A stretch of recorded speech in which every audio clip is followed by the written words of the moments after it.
Revolver to determine who takes the final place in our round of 8.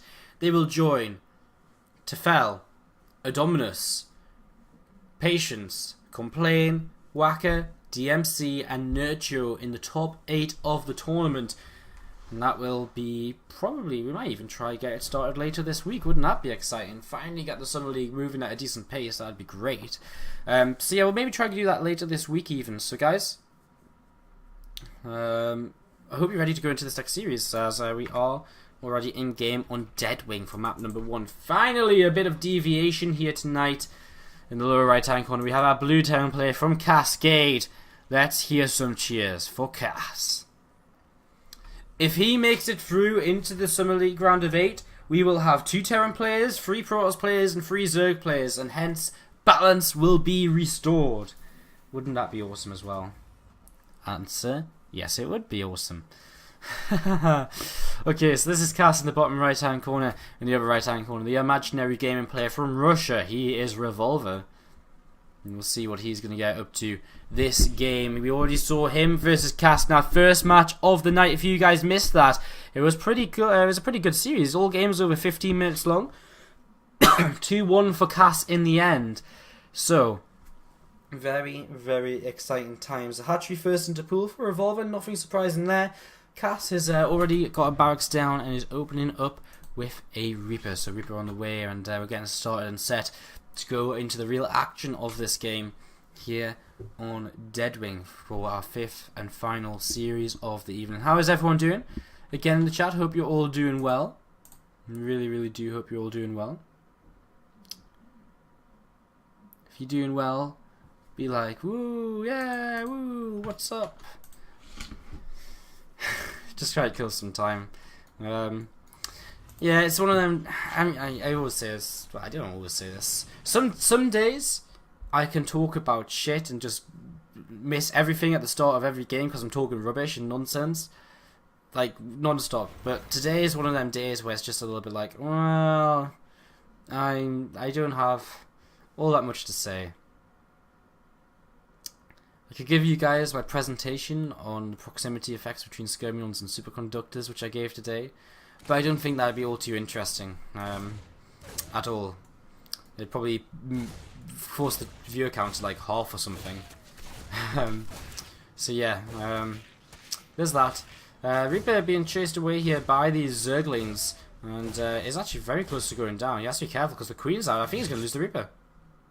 Ooh, he does. Wow, that's a little bit of a shame there. So Cass making a little bit of a mistake, getting a little bit too involved in these Zerglings. Loses the Reaper very early on. His command center on the low ground is on the way. He's got his reactor up here, and his factory going to be able to move over to this. It looks as though he's going to add on a... It looks as though he's had an SCV clicking somewhere. I don't know what it was. Okay, there it is. So he is actually going to add on a starport. So he's adding on the starport, as he did multiple times earlier today. Second gas too, so it looks as though he wants to be opening with some form of gas. No, that's not what I want to say. With some, it looks as though he'll be opening with Cloak Banshees here once again in this group. He's done it against Nurture, he's done it against Revolver earlier today, so it generally seems to work out quite well for him. You generally get some decent damage done. A lair on the way right now for Revolver. A couple of free gas has been taken. Whoa, what a fast lair and so much gas. He's going to go for 2 base mutalisks, so he's going to try and metagame Cass a little bit here. He's going to say, right, well, you know, you're going to probably go Hellion Banshee like you did a lot earlier. So, you know what I'm going to do about that? I'm going to try and just rush up to these mutalisks, which you're not going to actually be able to kill because you're going to have no anti-air. So, quite interesting quite an interesting mind game starting up here. Go Revolver again, says Pent down 1. Good to know. Apparently he is Revolver's biggest fan.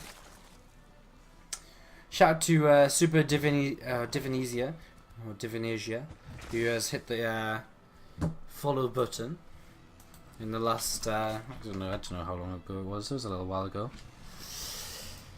These Hellions just moving backwards and forwards right now. They see no third base, and immediately here, Cass probably going to start thinking a little bit like, well, what's up? He's going to get himself a creep tumor here, which is nice. Some Zerglings moving out towards the front. The Spire is now on the way down. Where exactly? Right in the back of this natural. So Spire on the way down. First Banshee on the way across the map. He's got plenty of time to spot this. Widow Mine's on the way as well. I kind of feel as though Cass has already kind of cottoned onto this. The single engineering bay looks as though he just wants to rush into a turret as fast as possible.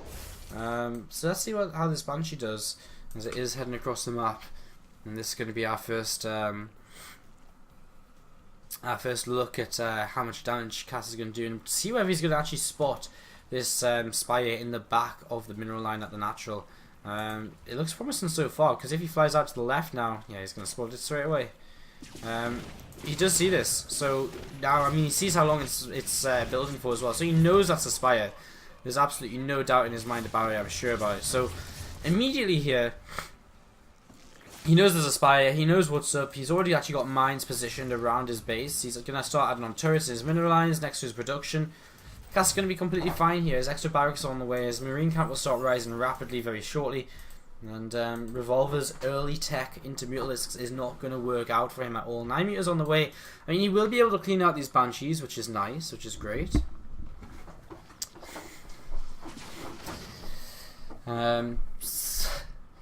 So yeah, these couple of Banshees gonna kind of hide for a little while now before the mutants come out, before they get killed off.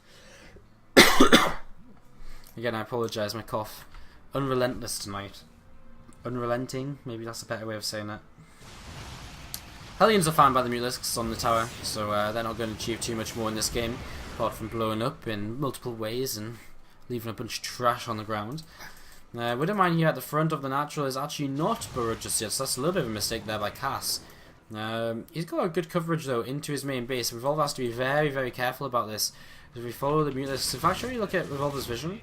So he's actually bringing the Mutalisks back now so that he can come and deal with these Cloaked Banshees, which you can see just he doesn't have the anti-air at the third base to deal with them. And Revolver's actually just okay, he's flicking around his bases. Going to send his Mutalisks back, so I'm quite intrigued. I just want to see the Mutalisks and see how much attention he pays to potential mines in the around the main base. So he does see them there, and oh, he's going to fly straight into it. He's not watching! Ah, the Mutalisks! Oh my god! I thought we were about to miss it completely. I had to very quickly jump back into a different camera. Wow. That was an absolute nightmare. That was awful. Oh, Revolver taking so much damage on his initial Mutalisks. I mean, he invested so much into these early on, and he's just not gotten anything back for them yet. Now, he has got 1-1 on the way, and because there's only a single engineering bay for Cass is only on +1 upgrades, so if Cass had actually gone double NGB, he'd be on 1-1 already. He'd have such a huge upgrade lead, and that would be pretty darn substantial for the rest of the game. Mutants are going to be a big factor in this game. How well, we saw him earlier, he used them very well against Cass, but it really is going to be so much a factor of how well can you utilize these to do a bit of damage and to claw his way, and to make up for committing to these so early on. So this really is going to be a big ask for him, and I mean, obviously seeing that initial mine hits on the Mutalisks, that wasn't too promising to say the least. So yeah, these Mutalisks are going to start flying in towards this main base again. They have to be so careful because these mines are still set up, and Cass is playing very defensively now on 3 bases. Starts up his +2, while his +1 arm is halfway done, so he's going to keep on getting his upgrades here. Centrifugal hooks on the way for Revolver, and also an infestation pit. Now I wonder if he's going to play swarm hosts. That would be quite interesting as well.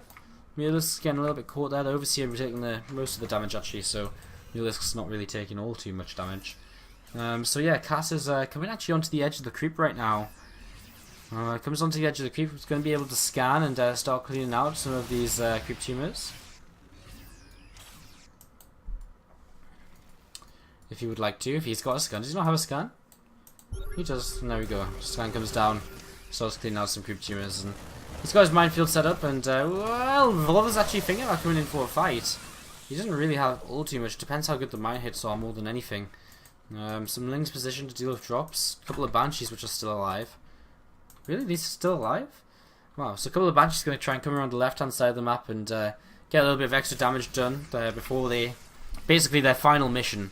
You know, after this, these Banshees aren't getting out of here with the Mutalisks around, so it is basically their final mission. It's a suicide mission, and they're going to come straight into this third base here and start picking off at these drones. Cass going to micro them a little bit. 3 workers killed, 4 workers killed, 5, 6, and draws the Mutalisks away for a couple of seconds, allowing Cass to move forward. So these Banshees, their suicide mission was a success, I would say. As they do fall, they give Cass better positioning on the edge of this creep, and he can just keep pushing this back.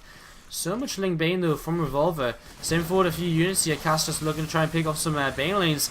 And whoa! I don't think he was actually expecting Revolver to commit that far forward at that point. A lot more Bane lanes coming in. We're looking at 28 Bane lanes right now. Bunch of Zerglings too. It's going to come down to, again, the mine hits, but the mines are a little bit out of position, more, in all honesty.